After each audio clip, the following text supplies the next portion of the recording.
You want to support Roland Martin Unfiltered? Be sure to join our Bring the Funk fan club. Every dollar that you give to us supports our daily digital show. There's only one daily digital show out here that keeps it black and keep it real as Roland Martin Unfiltered. Support the Roland Martin Unfiltered daily digital show by going to RolandMartinUnfiltered.com. Our goal is to get 20,000 of our fans contributing $50 each for the whole year. You can make this possible. RolandMartinUnfiltered.com. One of the things that is happening is the impact on immigrants. We had a guest on Friday, Johanna LeBlanc, talked about what is happening where they're sending people back to African nations. They sent back 68 Haitians as well.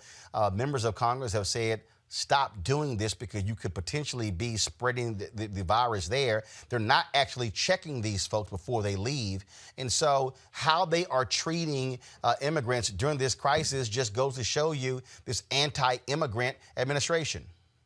Well, this has been part and parcel of what we have witnessed from the day that Donald Trump was sworn in, and even before then when he came down the golden escalator. But now it has far more implications beyond just, the rhetoric, the ICE raids and everything else. It really means literally life and death.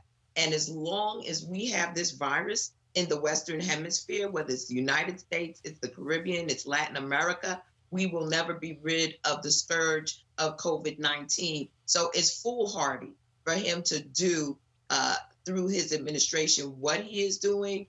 The sad part of it is that real lives are on the line. And at any point in time, we send individuals who are infected with COVID-19 into these very fragile developing nations that don't have a fraction of the healthcare infrastructure that we have here in the United States.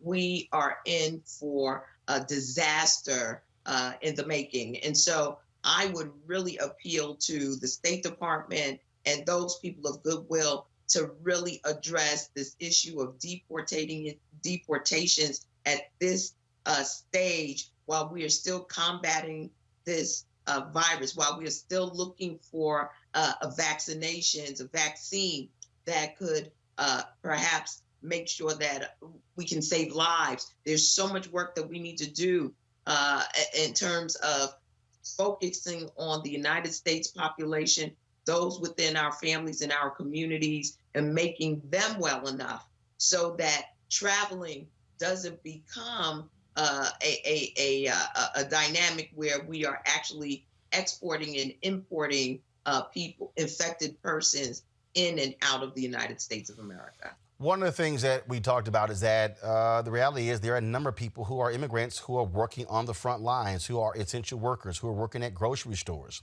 who are working at convenience stores. All of these people who are working in the medical field, all of these people who have ignored folks like this, have trashed them. It's amazing how millions of Americans are coming to depend on them.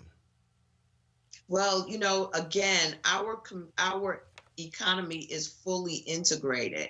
And we've just been in denial about who provides essential services in the United States of America, what the makeup and demographic of that workforce looks like, sounds like, and how they're able to be effective in our society. And we've not given them the credit nor the status that they deserve in our civil society. And now we are all paying a price for it. Because again, as you stated in the opening of your show, Roland, these are individuals that live in blended communities and blended families. Someone in the family is a citizen, could be a child, could be a sibling. Someone in the family is a resident of the United States. They have a green card, in other words. Someone may be a DACA recipient, a recipient of temporary protected status, or just be in between status, period. Someone has filed for them. They're here in the United States, awaiting for that filing adjustment. There's so many ways in which we have not addressed residents of our communities who are immigrants, who are in between status, and who are the most vulnerable. We have vulnerabilities, but when it gets to the point where you have a program being rolled out that has no provision whatsoever for the health and well-being of individuals we know live and work within our communities, we are opening ourselves up for the constant spread and circulation of this virus, because these individuals will be hardest hit, will be hesitant to go and seek treatment, will be food insecure, because indeed, if they don't work, they don't get paid. And those that are working as essential employees are not getting health care benefits, are not receiving PPE, the personally protective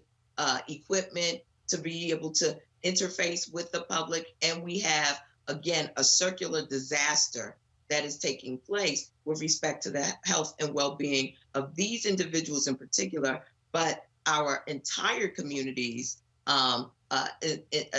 in its totality.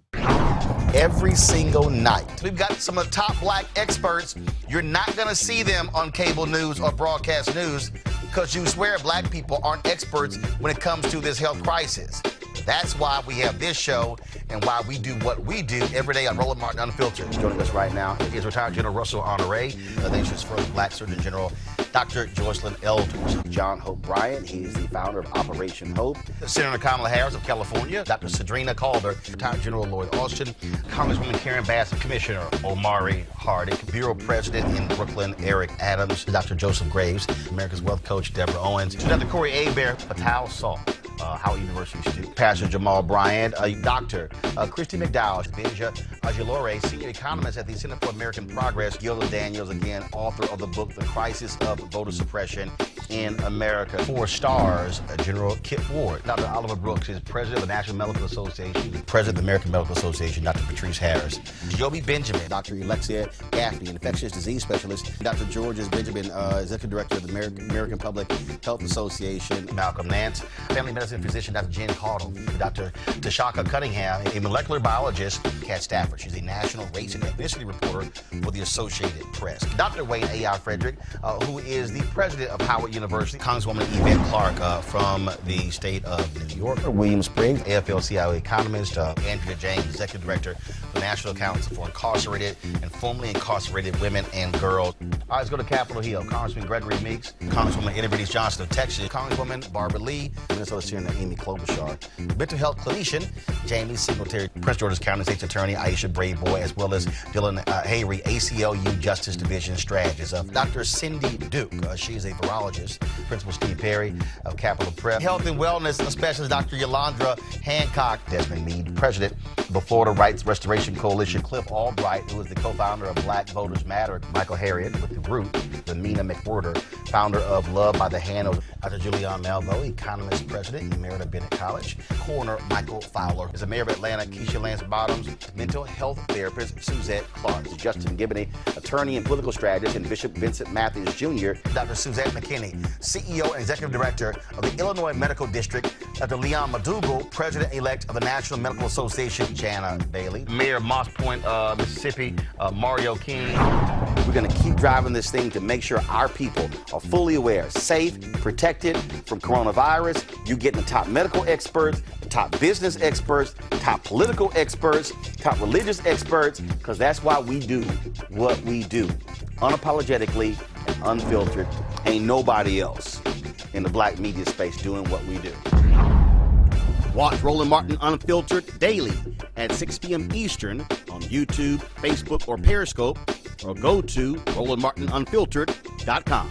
Support the Roland Martin Unfiltered Daily Digital Show by going to RolandMartinUnfiltered.com. Our goal is to get 20,000 of our fans contributing $50 each for the whole year. You can make this possible. RolandMartinUnfiltered.com.